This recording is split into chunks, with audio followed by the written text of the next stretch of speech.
Shout out. Yan, mananghalian tayo ng kubos. Yan, kubos pong tawag nito dito sa Saudi.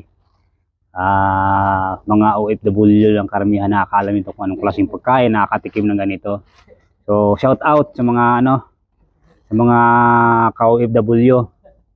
At kakain tayo ng mananghalian tayo ng kubos. So, siyempre, gaya nating mga mabababa lang yung sahod.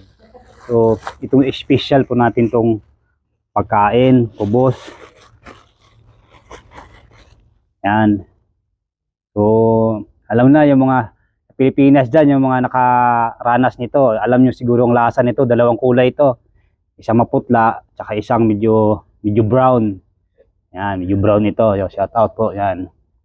So, dito tayo sa katapos lang natin magtrabaho dito sa sa site. So, marami tayong trabaho.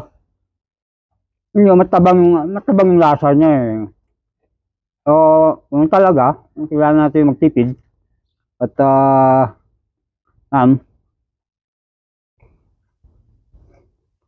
importante may laman yung tiyan natin at may kakainin tayo lagi.